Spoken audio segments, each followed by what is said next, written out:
YouTube, welcome back to part 4 of my Nintendo DS collection. And I want to pick up the pace, so let's start getting on through this. Oh, first up we're on the L still, and we have Lego Batman. I quite enjoyed the Lego Batman games on the other platforms, and this one is okay. To be honest, the DS isn't really the platform for the Lego games. Especially, I can't remember, I think it's Lego Star Wars 2. It's an absolute mess. This isn't as bad, but it's just kind of run-of-the-mill, really. If you're going to play a Lego game, play it on another platform. A game that I've actually heard is good, and I've never played it. It's a Lock's Quest, and I've owned at least 2 copies of this game, so you think I would by now, but THQ, my god, I think THQ are gone now. Anyway, it's some form of strategy game which actually does seem... It says build and battle in the ultimate construction combat game. Create and customize your own fortress and weapons, and traps to help Locke defeat his kingdom from the evil Lord Agony and his clockwork invaders. It does sound interesting and novel, being able to kind of build up your strategic defenses and whatnot. So at some point, kind of like a lot of these, I gotta make time to get around to it. Now this is one that I sunk a lot of time into. Mario Kart DS. One of the better Mario Karts in my opinion. Yes, I know, snaking, snaking ruins it, blah blah blah. I mean, for its time though, Mario Kart DS, it was the first, kind of 3D portable game. It was the first one to feature, online connectivity, and I think it was the first one to introduce the retro tracks as well. Well, I suppose the GBA game had retro tracks, and it also had mission modes and whatnot. It was a very, very complete game, and the new tracks were fun too. I really, really enjoyed it. Spent a lot of time playing it. Even played a little bit online, which is quite unusual for me. Come on, it's Mario Kart. What goes without saying? It's even on the Wii U Virtual Console. I don't know if I'd recommend it there, because of course you can play Mario Kart 8. But certainly if you got a DS, you gotta get Mario Kart.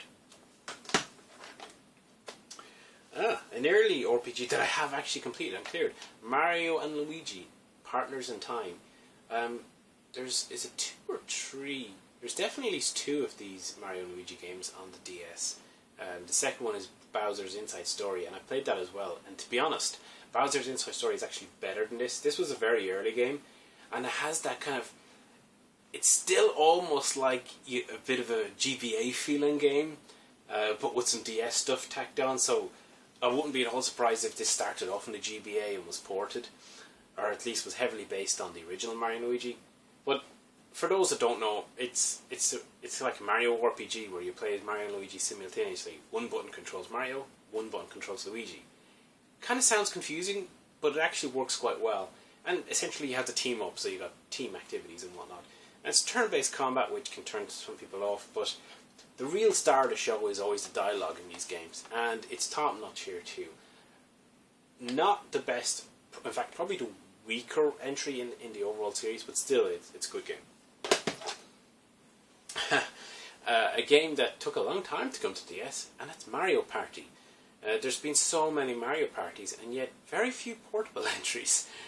This is actually fairly okay. It depends how much you love Mario Party, because it's basically mini-games with Mario board games. If you're looking for a portable version, this is probably as good as it's going to get. Actually, no, wait, there's a 3DS one now. So probably get the 3DS one, but if you got a DS, this is the one to get. And the next 2, let's do it at the same time, we have Meteos and Disney Meteos, or Disneyos. So, obviously, Meteos came out first, and along with, I think it was Kirby and... I can't remember what the other early game was. Maybe it was Yoshi's Touch and Go or something like that. This really kind of set the... kind of the DS out as being different to any of the consoles that had gone before. I mean, we had never played a puzzle game quite like it on a handheld, and it's really very addictive. It's very clever. Essentially what you're doing is you're doing your match tree, but as you're matching them, you're building rockets, so essentially you're trying to push everything to orbit, as the kind of box art implies. And you can only move, at least in this one, you can only swipe vertical. So you're trying to swipe vertical bricks around to match pairs and get them sent up. And you've got to collect various items and whatnot. And there's one player where you're kind of going off to try and conquer various planets or whatever. I can't even remember that. This, the kind of story-esque mode makes so little difference. It's more about the actual mechanic. But it was a very addictive puzzle game for its time. And one thing I didn't realise at the time, but the guy behind Smash Brothers was involved in this game, and I should have known, because if you actually look at the menus, it has such a Smash Brothers vibe to it. And to be honest, I think this game was underrated. It didn't really set the world light, even though it did get a licensed... upside down. It did get a licensed sequel. But the strange thing is, it's not really spoke of that much. And if anything, the licensed sequel is the inferior game. It just doesn't... I don't know, it's similar mechanic, although in some scenarios you can swipe both left or horizontal and vertical. But it doesn't quite click as well. So if I was going to pick one, I'd have to pick the original. I'm not too sure how easy or difficult it is to find, mind you. Okie dokie. So, another recent addition in that kind of bunch of RPG type games that I got, and that's Might and Magic Clash of Heroes. So this is more like a strategy RPG, I guess. Actually, I don't know if it is. As soon as I seen this, regardless, I said, you know what? This sounds like a game Tony would play. Although, looking at the front, I'm seeing Ubisoft, so maybe not. But if anyone knows if this is good or not, let me know. Picked this up at a car boot, My Sims Kingdom, for a couple of quid. It's basically EA's attempt to kind of almost like produce a more child-friendly version of The Sims. Not that there was anything... I suppose The Sims are a bit more adult, but there's nothing untoward in The Sims, I mean. So apparently in this one you have to help King Roland revive the kingdom, create and share your items, play fun mini-games. So it's very much your typical, and I guess this is where people sometimes get the impression of DS, your sort of mini-game collection, set around the kiddie universe. To be honest, I haven't played it, so I don't know, but the My Sims games actually were fairly well received, so I'd have some hope for it. Next up, another one from Games Clearance, and that's Mystery Case Falls Million Hair. So it's basically one of those find the item games. Do they have a term? So it's basic. You have pictures and it's find certain items on the screen. It works well on the DS because you got the touchscreen, so you can push items and you can zoom in and whatnot. It's one of those distraction games. Not something I would sit down looking to be particularly engaged with, but looking to almost more pass time. And the DS is fairly good for that. It does have a library of fairly quick pastime games. Now, these days, I suppose something like this you'd find either, I suppose, on a desktop PC, but also on a mobile phone. So you'd probably play that more readily there. But for its time, this was actually fairly decent, especially if you paid the price I did. I wouldn't have wanted to pay full price for this, mind you. It seems a lot for basically spot the odd one out type of mechanic. A game that at the time I thought was really good, but I'm not so sure it's aged all that well, and that's New Super Mario Brothers.